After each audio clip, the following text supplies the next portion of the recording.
Thank you for joining me for tonight's edition. I'm going to say tonight because it's definitely tonight. Tonight's edition of the Daily Intelligence Briefing, September 6th, 2021. Happy Labor Day.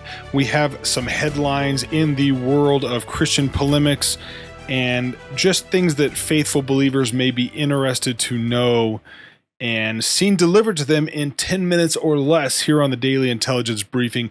Our first headline coming from the cesspool, the hive of scum and villainy known as Twitter, from our 19th Transportation Secretary Pete Buttigieg, whose official Secretary Pete Twitter account describes him as working to ensure safety and make transportation more equitable while fighting climate change and creating jobs.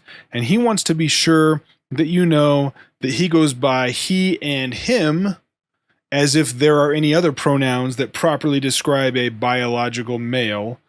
Secretary Pete Buttigieg announcing a couple days ago that he and his partner in crime, if the Bible is to be believed, his partner in Chaston, I guess that's his name, have either adopted two children, two little babies here, or fathered them somehow.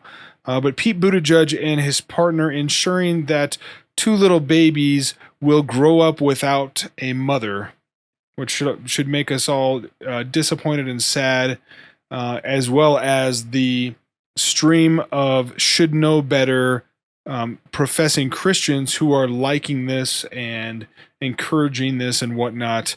I saw today apparently Boz Chivijan liking this tweet. Very, very interesting that the Presbyterian that the Southern Baptist Convention goes to lecture them about sexual abuse seems to be promoting and liking what is very clearly sexual deviancy and not staying faithful to a biblical sexual ethic. But you can see Mayor Pete's tweets about this if you really want to dig into it further. Our next headline, also from Twitter. This is a Boulder County, it's Boulder, Colorado, Boulder County nurse, I guess, or public health official, or Boulder County public health nurse created this artwork. I'm going to call it an idol or a graven image to COVID-19 vaccination and capitulation and bowing down and worship to the state. This is a chandelier made out of empty Moderna COVID vials by a Boulder County public health nurse, it looks like. So apparently she can see the light of state domination and forced vaccination and these kinds of things shining down on her at all times in her home. Our next headline coming from FoxNews.com. Facebook apologizes after AI tech labels black men as primates. This is also something that Google struggled with a few years ago. AI tech that's supposed to be analyzing the content of the video decided to describe black men as primates, and it turns out that when the only thing you notice about somebody is their skin color or what they look like, even AI gets it wrong. Of course, as believers, we recognize everybody made in the image of God and very valuable on their own merits and their own individual personality and interests, and they are worth some. Everybody is worth the same, created in the image of God. And now we see Facebook's AI also screwing this up and making the evolutionary mistake of judging different skin colors as somehow being anything different than what they actually are, which is wonderful human beings created in the image of God. Our next headline coming to you from NTD Canada. Who's really being hospitalized? So this article is describing this very real phenomenon of people being hospitalized who are fully vaccinated, quote unquote, fully vaccinated, and how the medical community is having a hard time figuring this out. And they have an example here: diagnosed with a pancreas disorder, admitted as a COVID patient After a battery of testing, my friend was diagnosed with pancreatitis, but it was easier for the hospital bureaucracy to register the admission as a COVID case. Let me explain, this patient had none of the classic symptoms of COVID. No shortness of breath, no fever, no chills, no congestion, no loss of sense of smell or taste, no neurological issues. The only COVID symptoms my friend had were nausea and fatigue, which could also be explained by the surgery. However, nearly 3 weeks earlier, a COVID test had come back positive. So now they're a COVID hospitalization. This phenomenon has been going on throughout the entirety of the COVID era, but it's very interesting that it continues to happen now in the vaccine era. So you can read this article at ntdca.com, who's really being hospitalized from September 2nd. Our next headline here, GoDaddy, the web hosting and registration service GoDaddy, cuts service from Texas pro-life group's website used to report violators of an abortion law. So this group, ProLifeWhistleblower.com, is the website. The group called Texas Right to Life put this website up so that you can report people who are breaking Texas law, apparently by assisting or encouraging or setting up abortions after the heartbeat is detected, now that Texas's heartbeat law is in effect. So GoDaddy decided they don't like that, and GoDaddy has been notorious for cutting ties and cutting services to conservatives and Christians and groups that they don't like. I would recommend that if you host with GoDaddy, you go find a more freedom-oriented hosting company. But you can see this at theblaze.com. GoDaddy cuts service from Texas Pro-Life Group's website. Our next headline, and this is actually a video clip that I thought you should see, coming from ReformationCharlotte.org. And this video at Reformation Charlotte's YouTube page, asking if this is the most racist comment Matt Chandler has ever made. And with as woke as Matt Chandler is, that's starting to become a difficult thing to determine, but this one might take the cake. We're going to go full screen here and play this for you, and you can decide for yourself. Although I'll comment through the middle of it. Number two on the way forward is not just that white pastors must say something regardless of the cost, but I think... Wait a minute. Matt Chandler's saying that white pastors who speak up about racism pay a price for it. They speak up against real racism, and they're courageous to do so no matter the cost. You realize the straw man he's setting up here is that a white pastor who speaks up about racism from the pulpit might face dissent and attacks and maltreatment from his congregation. Well, why would he face that?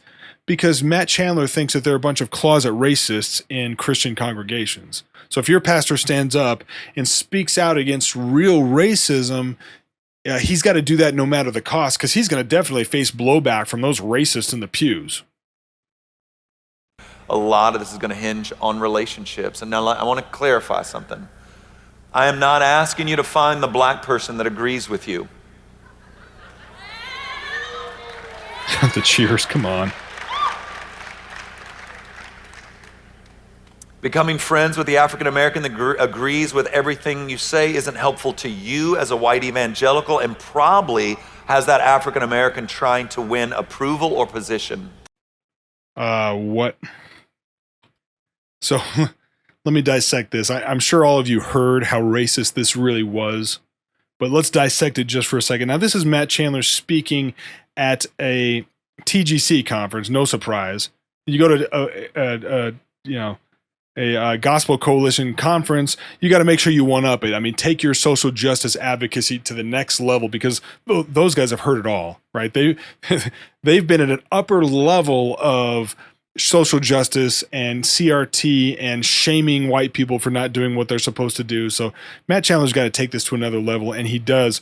So first of all, he says here, don't go find the black person that agrees with you.